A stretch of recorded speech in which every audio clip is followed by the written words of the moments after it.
In your time here, some of the teachers that you remember? Well, I can remember a very old teacher. His name was Alex Drain, and I had the, what I don't know if you call it, misfortune of having to teach English, an American teaching English.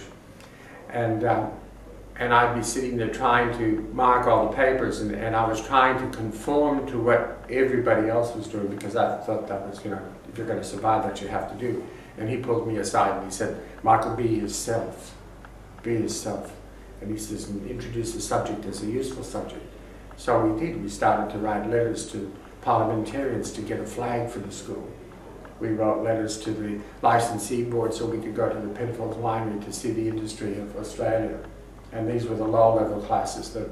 And when we got the students to do that, and they wrote to their different embassies about their favorite countries, and we had Asian boys writing to the Chinese embassy, and they started to have, and I remember a boy by the name of Pringle, we wrote their own first book, and we brought an author in and showed them and designed the cover, and he wrote a book, and he wrote about his father being a policeman, and he dedicated it to be called Pop the Cop.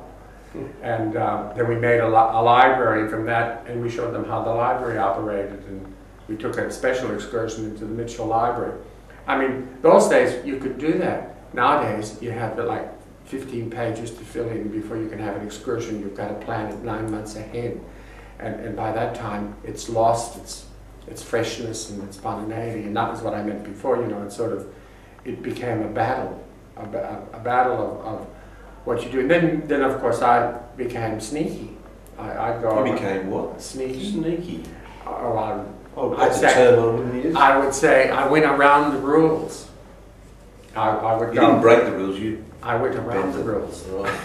I'd go and, instead of asking the deputy, I'd ask the principal.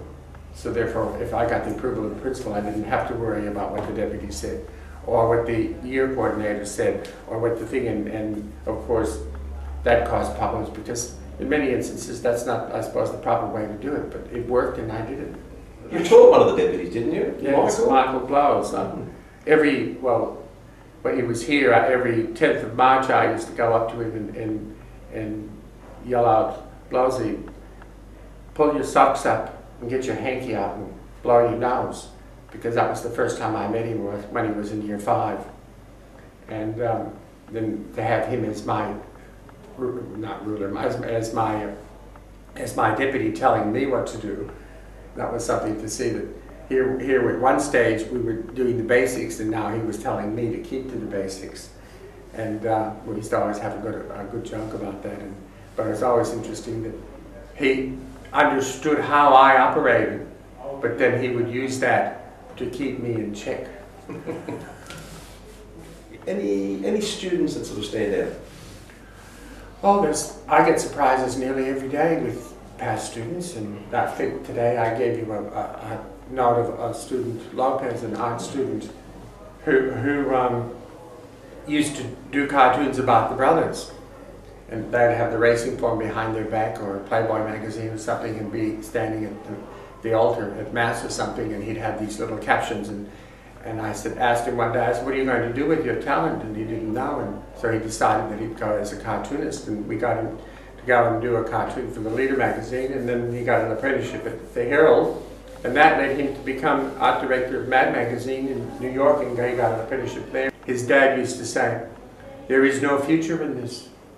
And one day a limousine came, they lived over at Kyle Bay, and a limousine pulled up to his house with a tuxedo and said to him, we want you to go to a celebrity ball and do caricatures of famous people. And he did it, and he came back being delivered by limo again, and with $200 drawing 3 cartoons, and he said to his dad, I thought you said there's no future.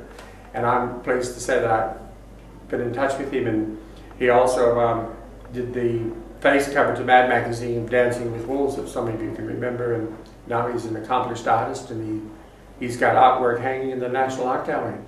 I think you taught the Vice Chancellor of Melbourne University. Was it Glyn Davis? Yes, I think, yes, I remember. And then there's Galetta, brother, I think his name is Galetta. I got a card from him for my 25 years, and to congratulate me that I'd survived 25 years. And in the card, and I still got it, I sort of treasure it actually, he wrote there, he said, keep up what you're doing. He said, because when I was in year 7, you were the only teacher in all of my life that gave me a perfect mark. And it was a collage that he did about his life. We did this as a combination of art and religion, and it was so good. And his parents used to own a fruit shop over at Bexley.